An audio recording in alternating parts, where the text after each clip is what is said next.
Why do I love my job? I'll tell you. I'm running the greatest racket ever seen. I just love what I do. When I was a kid, I don't even know if child labor laws existed.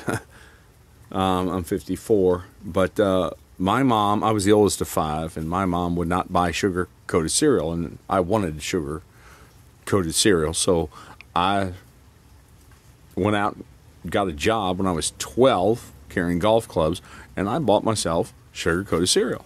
Solved that problem. And then in summers, I would always, get a job on a construction crew. And my favorite summer when I was the cut man on the frame crew. That was a good time. A cut man is like a short order cook. So you're down on the ground and you're looking up at your master framer looking for cuts. I want a 22 and a half by 45 on both ends, and you serve the hamburger back up. You throw it up there. And then over that summer, I got better. I could handle 2 master framers. And man, that was a blast. Because all of a sudden you look up, you're like, it's 3:30. The day's over? Are you kidding? I'm good to go. It was delightful. The downside was when I became a good cut man. Hey, serve 3 master framers. That fell to hell right away. Wasn't worth the powder to blow it to hell at all, because cut man 1 would send a cut down. I throw it to number 3 master framer. He throw it back at me, cussing words. Cut man 2, it just no. And we all gave middle fingers around and went back to just me serving 2 master framers. And how did I not make a career out of being a framer? Is when I started moving up from cut man to called intermediate framer.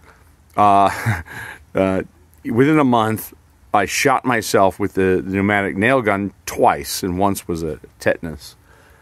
And old Jim, old Boston, said, "Hey man, you're a great worker, but you're going to kill us all if you stay out here." So he made a call to his friend John, and I got hired as an assistant superintendent. How about that? Okay, there was the Navy and Merchant Marine bookends, so that was after. But anyway, so I became assistant super. So old man Richard was supposed to retire in 4 months, and then I was going to take over everything. And old man Richard would send me into that building and say, count how many outlets there is, and I would come out and say 43, and he says, "You're too short. Go find the 2 that's missing." And so that's what I did. And yes, I picked up a lot of debris and threw it in the dumpster, and I'm like, man, this is great. I have absolutely no responsibility, and I'm just getting paid not too bad money just to do these simple tasks.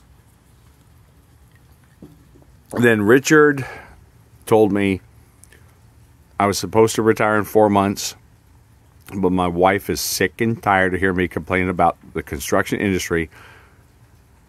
So I'm not retiring in 4 months or 2 months. Friday. And boss man John called me. He says, "You're taking all over Richard's jobs." I was absolutely terrified. Absolutely terrified. Monday came. And mind you, I was like 20s.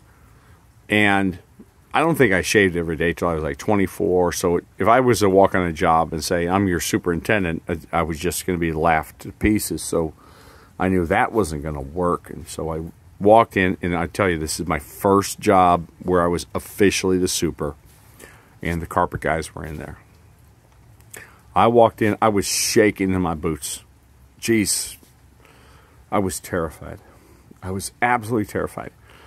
And I didn't know what else to say to the man. But hi, what does the optimal job look like to you when you show up? And he stood up, squared his hips at me, and he says, "Don't you understand I'm piecework?" No, sir. No, what is piecework? He says, "I get paid just to lay square foot of carpet.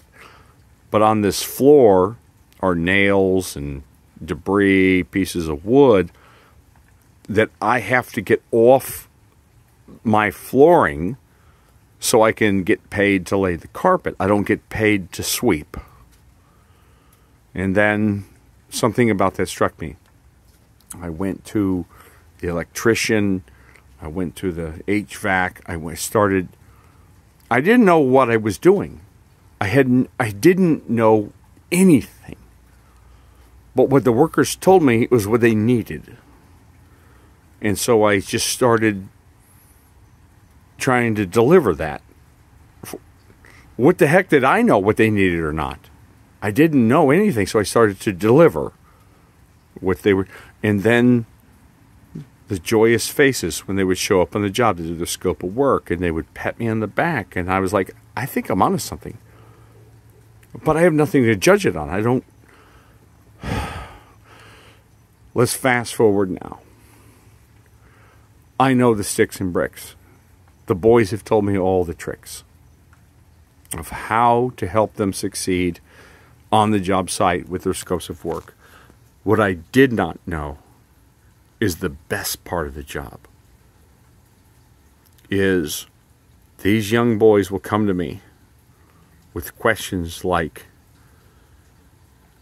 hey Jamie, what do you think about marriage? Hey Jamie, I'm having a conflict with my father. How do you think I should handle it? So, can you imagine?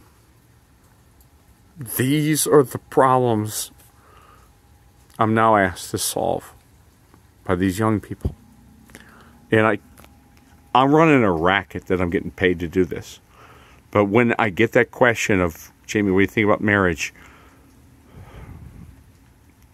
I think I have a grasp. Why are they coming to me? They have family. They could ask, but they're coming to me, and I want to be in that arena, and I can say back to them, well, I don't know about that, but I can tell you the mistakes I've made, the things I wish I would have done better, the things I wish I would have thought harder on, and then let them go. So, I'm a blessed man.